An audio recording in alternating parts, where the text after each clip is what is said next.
जय माता दी। अर्थ news Studios में मैं शिवांग सत्य गुप्ता।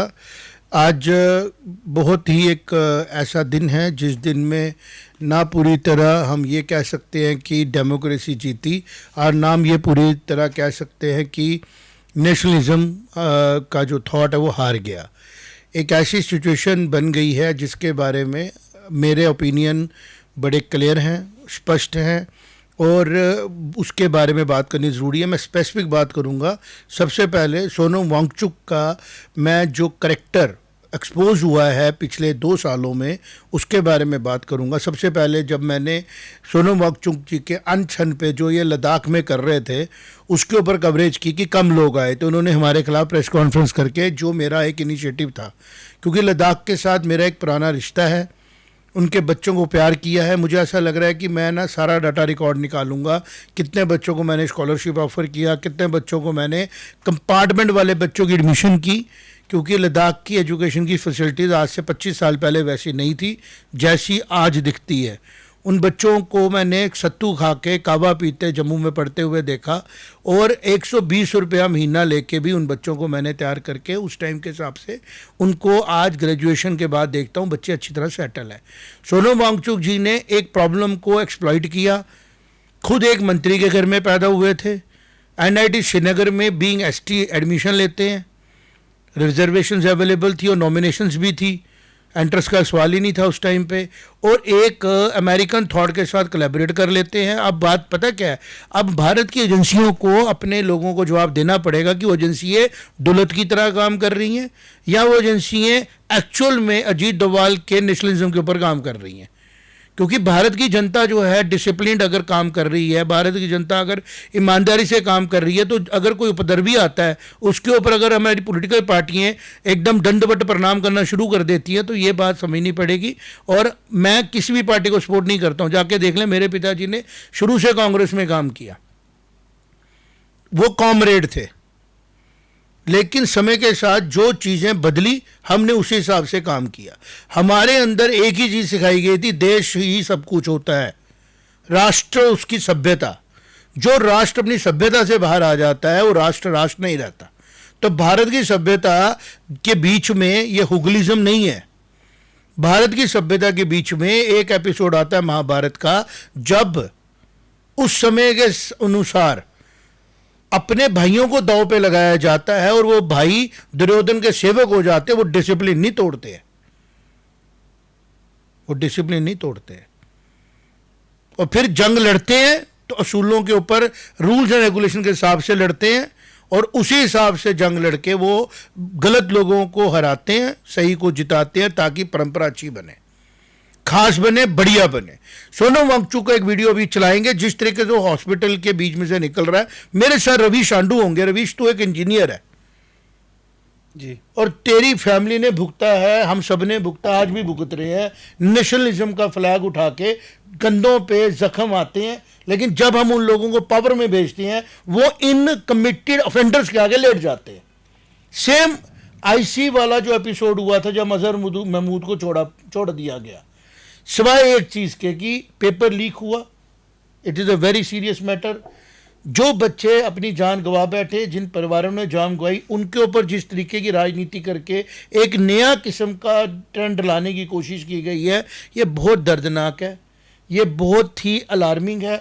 मुझे इस बात की खुशी होगी, तुझे भी होगी, कि जब ये हो रहा था हम खामोश नहीं बैठे थे। जितनी हमारी कैपेसिटी थी, कैमरा था, अर्थ न्यूज़ का प्लेटफॉर्म था, हमने सच बोला। उस दिन भी जब सोनम वांगचुक वहाँ बैठे थे, लद्दाख के बच्चों को पढ़ाया हुआ था, जब मुझे ये पता लगा कि लद्दाख में अपना कोई न्यूज़पेपर ही नहीं है।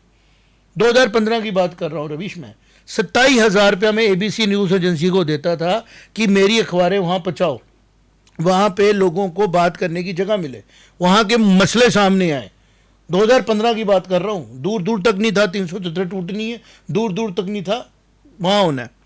फिर जब मैंने देखा कि वहाँ पे हालात बड़े ही ख़राब हैं, तो मैंने कहा यार वहाँ पे अगर डेली अखबार सुबह 5 बजे 8 बजे पहुँचती नहीं है, 1947 से लेकर आज इतने, तो वो लोग बात कैसे करते हैं, उन लोगों के मुद्दे कैसे उठेंगे, उन लोगों की प्रॉब्लम कैसे सॉल्व होंगी। और दूसरी तरफ एक खुशी होती है अच्छा काम करके, प्यार भी था उस लद्दाख के साथ। तो जैसे मैंने वहाँ पे रेगुलर न्यूज़पेपर शुरू करने लगा, 370 टूट गया।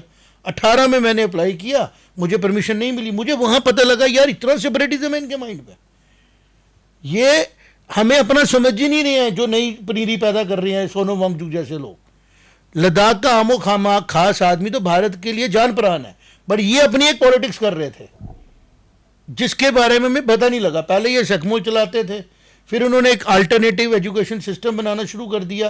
क्या अल्टरनेटिव सिस्टम? जहां पे डिग्रियां बांटनी है, डिग्रियों की वैल्यू कोई नहीं है।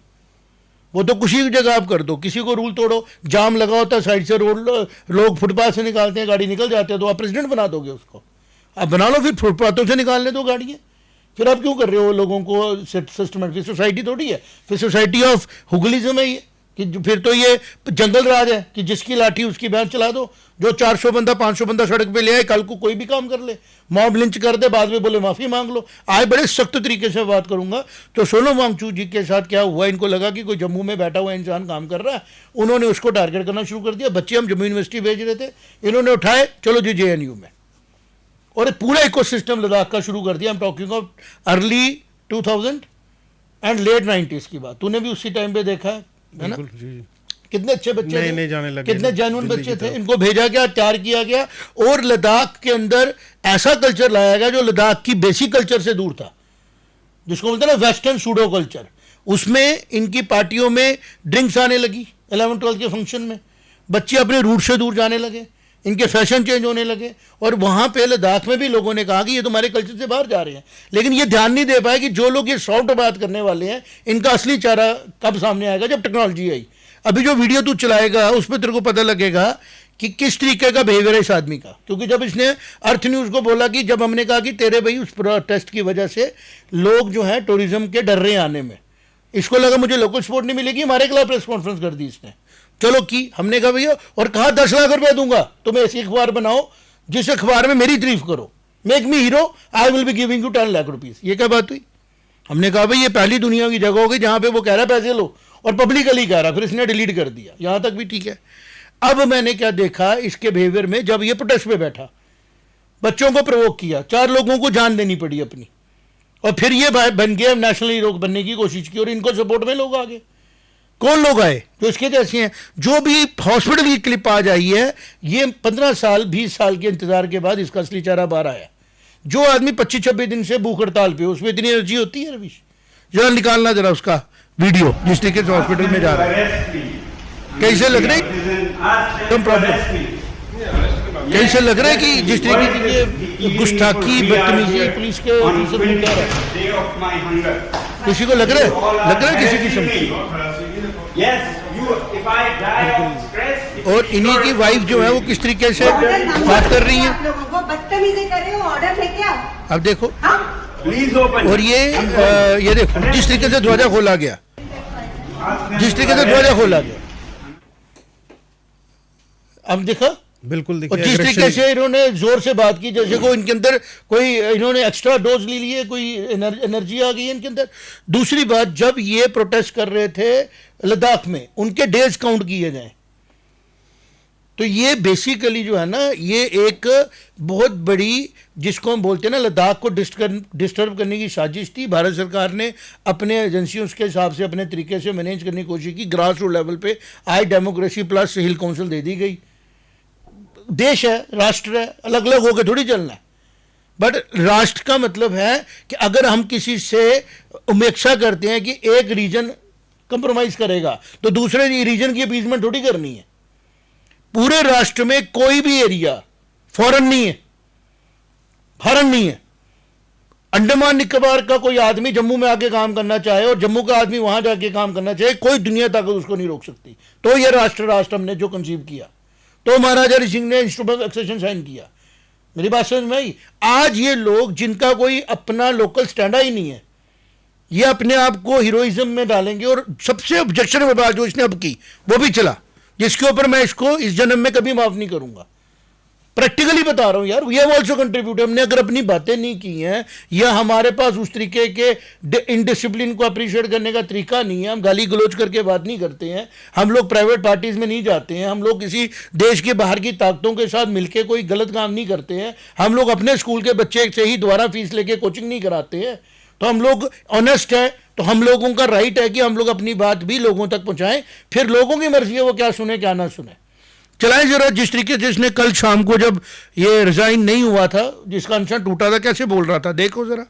आपने इनसे क्यों अनशन तोड़वाया? केंद्रीय मंत्रियों दुश्मन तो किया, इसके साथ जाके पूछो तूने मेरे देश को बोल कैसे दिया गलत, क्या डील हुआ है, इसकी हिम्मत कैसे ऐसा बोलने की? ये सब मुझे जवाब देना होगा। अगर सौदा करना होता, डील करना होता, तो क्या 26 दिन भूखे रहना पड़ता है? कितनों ने डील किए हैं, आपने देखा होगा। क्या वो इस तरह से डील करते हैं? क्या मैं आलीशान एयर कंडीशन कमरे में बैठ के डील सौदा नहीं कर सकता था? मुझे यहाँ दिल्ली की गर्मी में बाहर रोड साइड पर बैठकर डील करना पड़ता। धिक्कार है ऐसे देश पर जिसमें ऐसे दिमागों की उपज होती है, जिसमें से ऐसे नीच ख्यालात निकलते हैं। धिक्कार है ऐसे देश पर जिसमें ऐसे दिमागों की उपज होती है, जिसमें से ऐसे नीच ख्यालात निकलते हैं। धिक्कार है ऐसे देश पर जिसमें ऐसे दिमागों की उपज होती है, जिसमें आज जो इस सोनम ने बोला है, वांगचुक ने, मैं ये बोलता हूं कि हमारी सरकार चुप क्यों है? अब गीतांजलि जी को सामने आके पूछना चाहिए कि एक इंसान बोल रहा है धिक्कार ऐसे देश पे जहां पे ऐसी सोच की उपज होती है, तो धिक्कार है आप पे, आपकी सोचों पे, आपके बिहेवियर पे, आपकी मैनेजमेंट ऑफ फंड्स पे, कि आपने 4 लोगों की शहादत लेके भी तसल्ली नहीं की और अनशन पे दोबारा बैठ के दिल्ली जाके, आपके अनशन के दौरान 4 लोगों की कैजुअलिटी हुई थी, इनोसेंट बच्चों की। आपने बच्चों को अपने ही स्टेट के सामने लाके खड़ा कर दिया और बाद में आपने नेक्स्ट एक प्रोटेस्ट शुरू किया जो मंडे को इतनी जबरदस्त तरीके से हैंडल करने की कोशिश की गई। आप तो ऑफेंडर है, आपको तो सख्त से सख्त कार्रवाई करनी चाहिए, मॉब को मोबिलाइज करने की, इमोशनली उनको ट्रैप करने की। आप जैसा आदमी एजुकेशनिस्ट बोलता है खुद को, है रविश, बिल्कुल, और बाद में बोलता है धिक्कार है देश पे।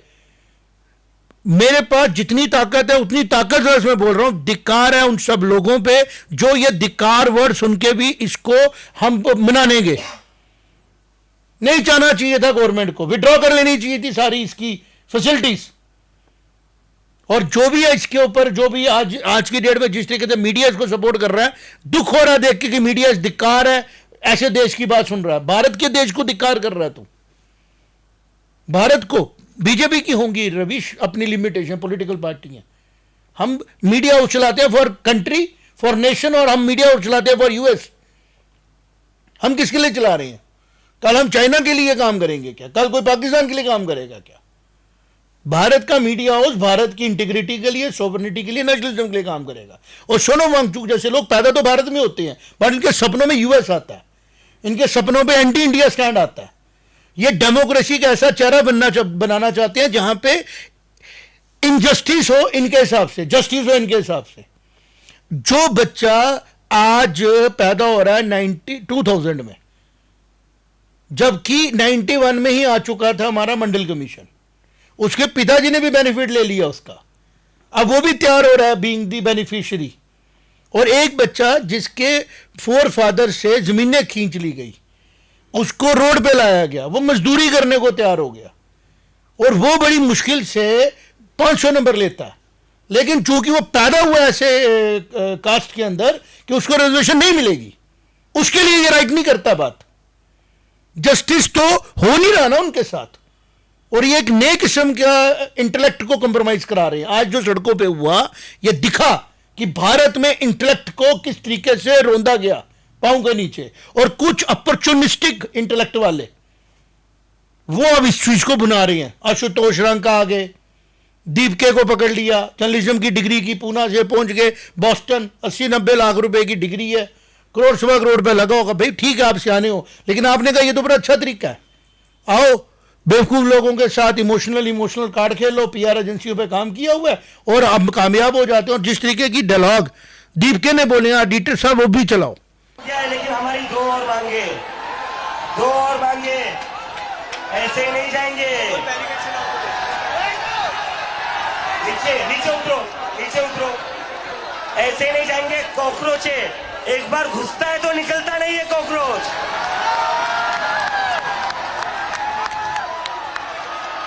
धर्मेंद्र प्रधान का इस्तीफा तो हो गया है, लेकिन जिन बच्चों ने सुसाइड करी है, उनके परिवार को 1 करोड़ का मुआवजा और मिलना चाहिए, नहीं मिलना चाहिए, मिलना चाहिए ना, 1 करोड़ का मुआवजा उन सारे परिवारों को।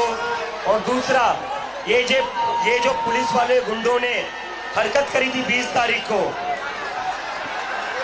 उसके ऊपर पुलिस वालों के ऊपर एक्शन तो होना ही चाहिए। डीसीपी संदीप लांबा, एसीपी अजय शर्मा, सचिन शर्मा, ये जो लाठियां चलाई है ना आपने अमित शाह और मोदी के नाम पर, अभी एक इस्तीफा हुआ है, याद रखना कॉकरोच से पंगा नहीं लेना है। अगर एक मंत्री का इस्तीफा ले सकते हो तो तुम लोग क्या हो, तुम्हारी। जिस तरीके से जो लोग मुझे देखते हैं, सुनते हैं, नहीं भी सुनते हैं, आज एज अ एडिटर रवि शांडू मैं बैठा नहीं हूँ। मैं भारत का एक सिटीज़न हूँ, जम्मू कश्मीर में बैठा हूँ, और मैं अपनी लाइफ को जितना जिया, उसमें जितना सीखा है, this is the time when we should speak. कुछ चीज़ें हैं भारत में हमारे, जो लोग अपनी जान लेते हैं। मैं नेशनल स्टैटिस्टिक्स पे गया और मैंने वहाँ जाके थोड़ा देखा, टोटल 12 अभी तक 10 सालों का डाटा है, 1,23,918 लोगों ने अपनी जान ली, जिसमें से 21% के करीब जो थे वो पढ़ाई और पढ़ाई के रिलेटेड के सोशल रीजंस की वजह से उन्होंने अपने आप को ख़राब किया। अगर हम 24 का ही ब्रेकडाउन दें, 2032 लोगों ने अपनी जान दी है। 2032 में से टोटल 2032 स्टूडेंट्स थे जिन्होंने अपनी जान दी अंडर वेरियस स्ट्रेसेस। मुद्दा था कि हम लोग एजुकेशन प्रोसेसेस को समझने की कोशिश करते, हम उसके ऊपर काम करते। इन 20 बच्चों को 1 करोड़ रुपया मिलना चाहिए, नहीं मिलना चाहिए, ये फैसला लेना है सरकार ने। मेरा मानना है 2032 है, बिकॉज ऑफ वेरियस रीजंस है। उसमें पेरेंट्स भी रीज़न है, उसमें एजुकेशन स्ट्रक्चर भी, उसमें दीप के भी रीज़न है, उसमें ये लोग भी रीज़न है, क्योंकि ये लोग कोचिंग सेंटरों के टट्टू हैं, माफिया के टट्टू हैं, कोचिंग माफिया के टट्टू हैं। एक बार भी इन्होंने, और ये बच्चे अपने रूल्स को ब्रेक करते हैं। जैसे एक अटेंडेंस मैंडेटरी है साइंस कोर्स के लिए। आज की डेट में जम्मू के अंदर ही हमारे, अभी हम बात कर रहे थे, अभी मैं एक वीडियो, शायद मैं भेजी नहीं है आपको, कैमरे में कैसे दिखा पाएंगे रविश इसको, जो ये एक मैसेज आया था हमें, वीएमसी करके कोचिंग सेंटर है यहाँ पे, मेडजी करके उन्होंने सीओ सांबा को लिखा कि आप इधर के जितने बच्चों ने भी नीट का पेपर दिया है हमें उसका डाटा भेजो, हम उसको फ़ोन करके उसका लर्निंग कैपेबिलिटी बढ़ाएंगे और उसको टॉपर बैच के लिए मोटिवेट करेंगे। अगर हमारी अपनी सरकारों में बैठे हुए लोग ही इतने मैनिपुलेट होने वाले हैं तो पीछे क्या रह गया? अब बंद कर दो सिस्टम सारा। बट ये जम्मू है, यहाँ शिवांग सत्ती गुप्ता है। अब की बारी लड़ाई प्रॉपर होगी रविश, और असूलों पे होगी। ये जो डमी एडमिशन करके बैठे हुए हैं, डमी एडमिशन चला रहे हैं ना, या तो ये लीगलाइज कर दे डमी एडमिशन को, और फिर हम भारत को क्या देखेंगे? फिर भारत वो रहा ही नहीं जो राम और कृष्ण का भारत है, विवेकानंद का भारत है। फिर भारत ये कॉकरोचों को दे दिया हमने, फिर हमें भारत अपना कहीं और ढूंढना पड़ेगा। क्या करेंगे? मेडजी वाला सीओ सांबा को लिख रहा है, और सीओ सांबा वाला स्कूलों को भेज रहा है कि मेडजी के लिए आप डाटा इकट्ठा करो। और मेडजी कौन चला रहा है? वीएमसी, जो एक मैनिपुलेट करके डाटा इकट्ठा करने की कोशिश कर रहे हैं। मतलब कहने का यह है कि आपको डाटा होर्डिंगों से नहीं मिल रहा, आप स्कूलों को थ्रू सीओ जाओगे, क्योंकि आपकी मैनेजमेंट है किसी से प्रेजेंट सरकार के साथ, एनसी सरकार के साथ। यह है ना फैक्ट। इसके बारे में दीप के कभी बोलेगा? ये रंका बोलेगा? नहीं बोलेगा, क्योंकि जहां से फंडिंग इन कोचिंग सेंटरों, क्योंकि भारत की एजुकेशन से डर लगने लगा अर्ली 70s में, जहां से एपीजे अब्दुल कलाम जैसे लोग आगे, जहां से ऐसे लोग आगे जो रिसर्च कर बैठे, जहां से ऐसे लोग आगे जिनकी इंडस्ट्री में इंटरेस्ट हुआ।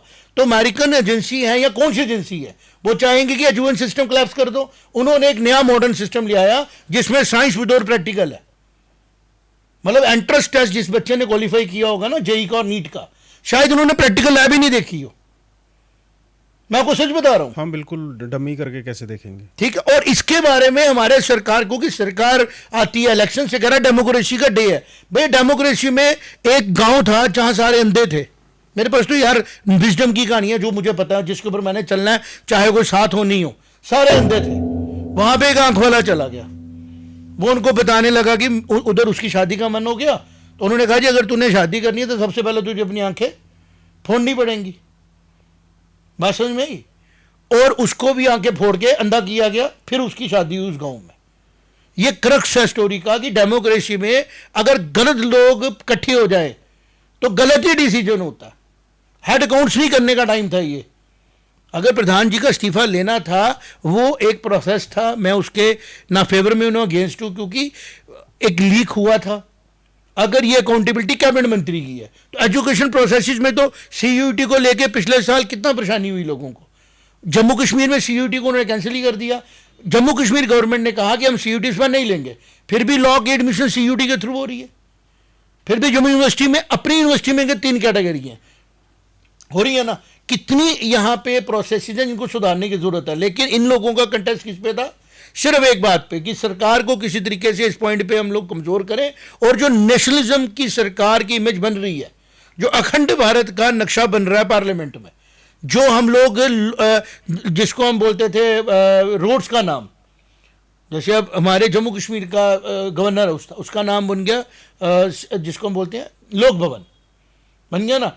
रोड्स का नाम बदला जा रहा है। हम अपनी सिविलाइजेशन की तरफ जा रहे हैं, हम अपने हिस्ट्री को सेलिब्रेट कर रहे हैं, हम प्राइड फील कर रहे हैं। और जिस जुलूस में राम जी के कैरेक्टर के ऊपर उंगली उठाई गई, जिस स्टेज से श्री राम जी के पति के सीता जी के पति के बारे में, राम जी के बारे में अपशब्द बोले गए, राम जी हमारी सिविलाइजेशन के आइडेंटिटी है, उसके उस स्टेज पे विक्ट्री सेलिब्रेट होनी चाहिए थी, या उस स्टेज पे एक डेटरेंस होनी चाहिए थी।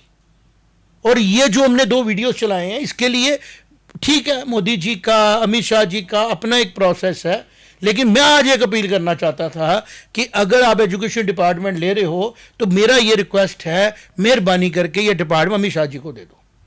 जिस तरीके से वो सारी चीज़ें सुधार के रखते हैं ना, अमित शाह जी के आने के बाद एजुकेशन भी सुधर जाती। फिर ये डमी स्कूल वाले, ये जो यूनिवर्सिटियों में अपने मर्जी से 1 रुपये कमरे में बैठते हैं, और जितना बुरा काम, गलत काम स्टूडेंट के मुखौटे में हो रहा है ना, उतना कहीं नहीं हो रहा।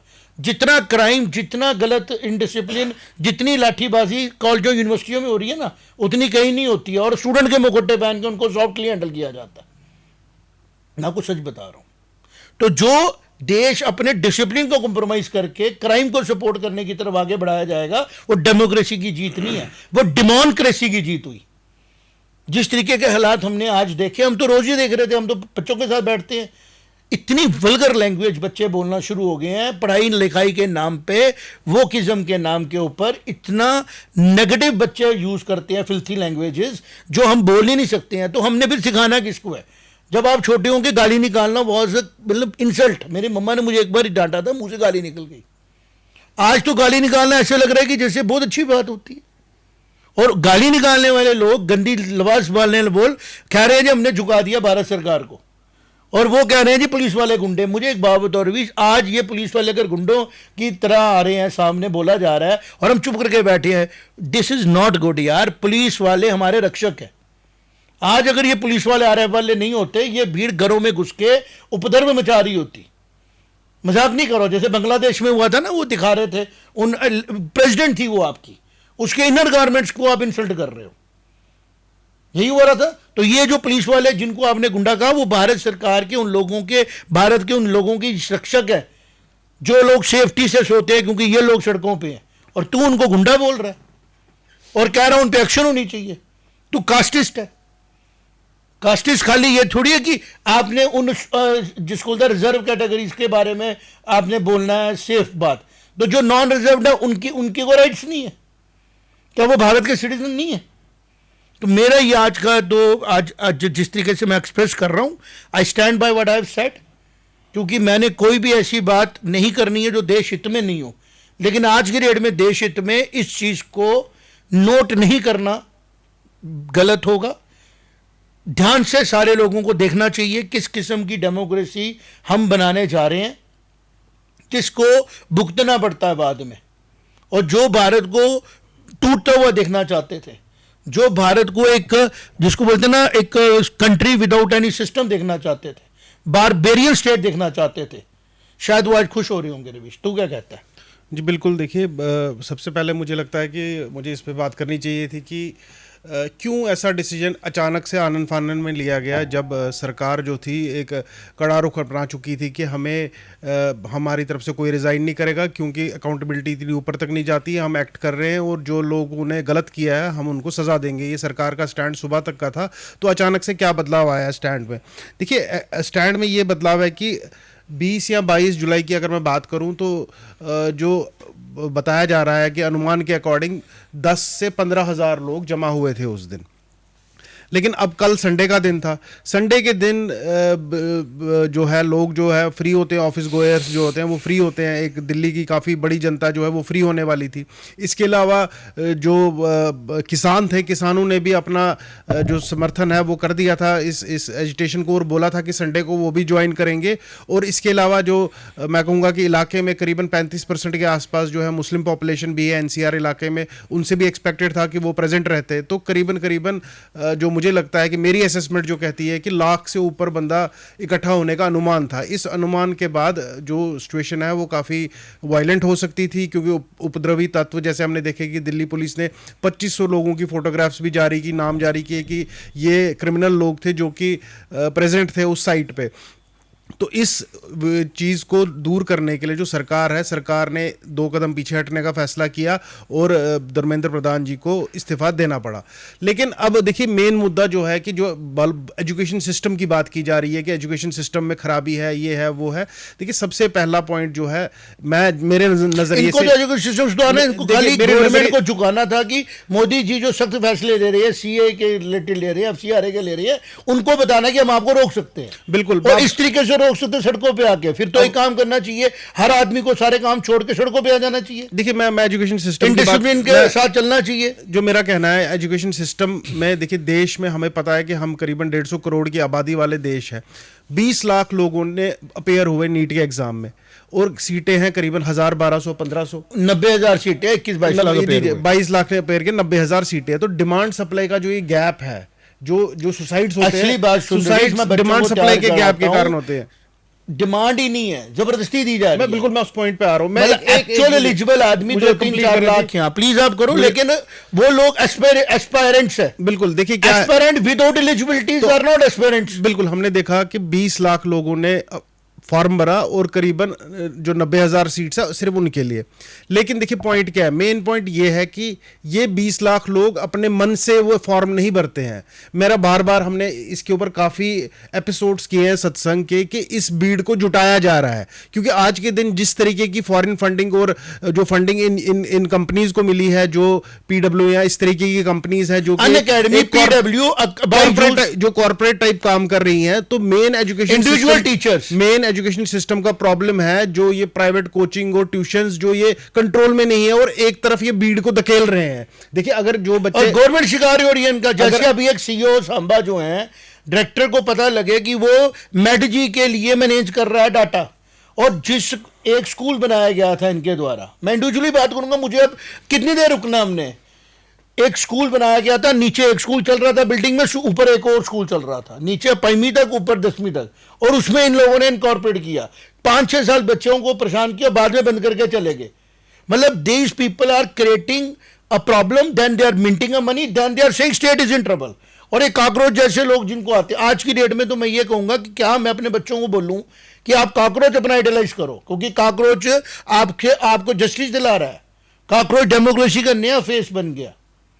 मुझे लग रहा है कि भारत सरकार के बीच में बैठे हुए जो लोग हैं, मजबूरी होगी तो पब्लिक में आके बोलो, मोदी जी आप आइए पब्लिक में बताइए कि इन लोगों ने क्या क्या किया था जिसका आपको डर था। और अगर आप सोच रहे हो कि ये हमें पंजाब इलेक्शन जिता देंगे, हमारी कोई मैनिपुलेशन है, भाई साहब आपका सरकार में आना टेम्परेरी है, इंसान 1000 साल लेके नहीं आता है। हम भारत सरकार के अंदर बैठ के देश का भविष्य नहीं बना सकते। देश सर्वोपरि, और देश चलता रामायण महाभारत से। देश बीच में बात फिर करूंगा।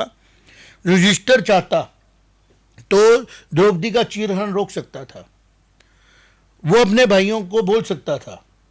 उसने एंड तक अपना ड्यूटी और धर्म निभाया, और फिर कुरुक्षेत्र में उन सबको मारा, लेकिन उस सभा में नहीं मारा, डिसिप्लिन फॉलो किया। भीष्म पितामह वहां बैठे हुए थे, उनके ससुर वहां बैठे थे, उन्होंने भी अपना धर्म निभाया। राम जी लक्ष्मण जी के साथ, हनुमान जी के साथ जाके सीता माता ला सकते थे, लेकिन वो सिस्टम से चले। आज हमारा देश, अगर सरकार आ भी जाती है, इन लोगों की बैठ भी जाते हैं, कांग्रेस कोई भी आती है, अगर वो उन असूलों पे नहीं चल रहा जिसके ऊपर ये देश बना, तो ये देश वो रहा ही नहीं। ज्योग्राफी से थोड़ी देश चलना था खाली की इसकी बाउंड्री यहां से। जो संस्कार है इस देश के, जहां पे हर एक की इज्जत है। अगर राम जी की 3 माई थी, तीनों की इज्जत थी। अगर दशरथ जी ने अपना कोई कमिटमेंट अपनी वाइफ को दिया था तो अपनी कमिटमेंट पूरी की। अगर शंकराचार्य ने एक पैदल मार्च करके पूरे देश को जिंदा किया। मुझे एक बात बताओ, देश विदाउट अ सिविलाइजेशन आप लोग किस डायरेक्शन में लेके जा रहे हो? बारबेरियन थे ये वेस्ट वाले सारे, कुछ हजार साल पहले तक, और हम लोग सिविलाइज्ड थे। और आज की डेट में इस किस्म की डेवलपमेंट जो की जा रही है, इसको सपोर्ट करना, अपनी आइडेंटिटी को अब्यूज करना। हम अपना धर्म निभाएंगे, हम शोर मचाएंगे और हम बताएंगे कि जो ये भारत सरकार से हुआ, ये बहुत बड़ी रिजाइन की बात नहीं कर रहा हूं मैं। रिजाइन होना नहीं होना चाहिए था, पहले दिन ही हो जाना चाहिए था जब ऐसा हुआ। भारत सरकार से गलती क्या हुई, इनको उसका श्रेय देना, इस हुगलिज्म को। अगर ये सिंपल प्रोटेस्ट में बैठे होते ना, तब भी कोई गलत बात नहीं है, करने देते, बात करते। जब ये सोमवार को सड़कों पे आगे पुलिस को गालियां दिए, मोदी जी की मम्मी पे बात की, जब इन लोगों ने अपशब्द बोले, जब इनके पोस्टरें देखे गए, वहां पे अजीबो गरीब किस्म की भारत के टुकड़े करने की बातें चली गई, और उसके बाद इनको विक्ट्री दी गई। ये अप्रिशिएट कर दिया आपने उन सब लोगों को जो लोग डिसिप्लिन्ड है, जो लोग इनकम टैक्स भरते हैं अपना टाइम से, जो लोग पैसे देते हैं तो स्कॉलरशिप मिलता है, जो कॉलेज बिल्डिंगें बनाने में सबसे ज्यादा टैक्स पे कर रहे हैं। आपने उन सब लोगों को आज अब्यूज किया, और आपसे ये उम्मीद नहीं थी जो आपने ये गलती की। दूसरी बात, मैं महाभारत की बात करूंगा। महाभारत में जब इतना जुल्म हुआ तो कृष्ण जी ने बोला, अर्जुन अब तुझे लड़ना पड़ेगा, क्योंकि तू माफ नहीं कर सकता। कारण कि जिस देश में पटरानी है द्रौपदी का वस्त्र हरण हो सकता है, वहां आम औरत की क्या इज्जत होती होगी उस समय में? तो तू इनको मार, क्योंकि डिजर्व करते हैं। मैं इंतजार करूंगा ईश्वर आप आए कृष्ण बन के और अपना अर्जुन ढूंढे जो ये अनार्की फैली हुई को सुधारे, क्योंकि आप इस देश को प्यार करते हो और आपने हमसे वादा किया जब जब धर्म की हानि होगी तब तक मैं आऊंगा। ये जो लोग आए हैं काकरोच के रूप में, ये आपका स्वरूप नहीं हो सकते, क्योंकि इन लोगों ने सिलेक्टिव बेनिफिट दिया और जो इथोस थे हमारे, डिसिप्लिन, हार्डवर्क, उसको वन साइड रख दिया। और हम अश्वमेध यज्ञ को आगे लेके जाने वाली सभ्यता है कि जहां तक अश्व जाएगा वहां तक हमारा साम्राज्य है, और राजा पिता का स्वरूप है। मुझे प्रधान के रेजिग्नेशन में कोई इशू नहीं है कि कर दो, नहीं, ये डिपार्टमेंट आते जाते रहते हैं। दुख दो चीजों का, एक तो प्रोसेस सुधारा नहीं गया, दूसरा इन लोगों के ऊल जुलूल प्रोटेस्ट को और इनके द्वारा की हुई उपद्रव को आपने आज लेजिटिमाइज किया, आपने उसको शाबाशी दे दी। अब आप मुझे बताओ, कल सड़कों पे इसकी एग्जाम्पल को लेके जब और उपद्रवी आएंगे तो ये मारेंगे किसको? जिस पुलिस वाले को इन्होंने मारा, खुद को मांग रहे हैं इम्यूनिटी, उनके मांग लिया सजा। ये जस्टिफाइड है?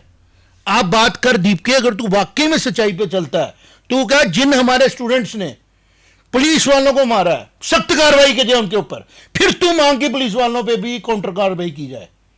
नहीं तो तुम भीड़ दिखा के पॉलिटिकल पार्टी को डिमोटिवेट कर सकते हो, आम जनता को तुम लोग वन साइडेड नहीं कह सकते। ये जनता सब देख रही है। व्हाट डू यू से? बिल्कुल, देखिए जिस तरीके का उपद्रव उस दिन मचा था, और मुझे तो ऐसा फील हो रहा है कि देश में 2 भारत बन चुके हैं। एक भारत ऐसा है कि जो देश के अंदर ही रहेगा और इस देश को संरक्षण, उस भारत को संरक्षण, उन आदमियों को संरक्षण सिर्फ इस देश में मिलेगा, उनके लिए कोई और देश नहीं। और दूसरा भारत ऐसा है जो कि 50% के करीब के लोग हैं भारत देश के इस टाइम पे, वो कहते हैं कि एक तो हम संसाधन भी सारे लेंगे, नौकरियां भी हम सारे लेंगे, बेनिफिट्स भी सारे लेंगे और देश के टुकड़े भी करवाएंगे, क्योंकि उनके पास और बहुत सारे ऑप्शंस है। ये इस तरीके का कॉन्फिडेंस है। Ranka London school of economics से आता है, हाँ, ये बॉस्टन से आता है, और ये सारे लोग जो हैं भारत को प्यार नहीं करते। बिल्कुल, हमें भारत में पड़ा हुआ, भारत को प्यार करने वाला, भारत से आगे चलने वाला आइडेंटिटी चाहिए, एपीजे अब्दुल कलाम जैसी। विवेकानंद जैसी। और इनके आगे अगर आज इनको कमजोर बनाया गया तो मैं भारत सरकार से रिक्वेस्ट करूंगा, एक भी एफआईआर वापस नहीं होनी चाहिए। देखिए होनी तो नहीं चाहिए, एक भी कानूनन नहीं होनी चाहिए, एक भी एफआईआर वापस नहीं होनी चाहिए। दूसरी, जो पुलिस वालों ने अगर गलत किया है तो उनपे भी आप सख्त कार्रवाई करिए आप, अगर लेकिन दोनों को बराबर, लात तोड़ने वाले दोनों बराबर है, नहीं तो ये गलत प्रेसिडेंट बन जाएगा। और जो हमने देखा कि हालात पिछले कुछ साल में जिस तरीके हम से शोर मचाते रहेंगे, हम सच बोलते रहेंगे, क्योंकि खाली अकल दीप की और उसके सिंपथाइजर को नहीं है। और हम वेट करेंगे कि जिन लोगों को देश से प्यार है वो भी अपनी आवाज उठाएं, और देश को बचाने के लिए, अगर ये लोग देश को खराब करने के लिए सड़कों पे आए हैं, देश को बचाने के लिए भी भीड़ को हमें सड़कों पे नहीं लाना है। कम से कम आवाज तो उठाएं अपनी अपनी जगह से, ताकि सरकार में डेमोक्रेटिकली इलेक्टेड गवर्नमेंट बैठे हुए के कान खुलें कि देश खाली इलेक्शन के बाद वोट डाल के चुप नहीं रहेगा, वो आपसे सवाल भी पूछेगा, हमने आपको वोट दिया था नेशनलिज्म बढ़ाने के लिए, ना कि अराजकता करने वाले लोगों को प्रोत्साहन देने के लिए। बिल्कुल। मेरा दर्शकों से भी अनुरोध है कि आपके क्या विचार है इस सारी डिस्कशन पे, इस सारे जो घटनाक्रम हुआ इसके ऊपर आपके क्या विचार है, कृपया कमेंट बॉक्स में ज़रूर लिखें। हमसे जुड़ने के लिए धन्यवाद। जय माता दी। जय माता दी।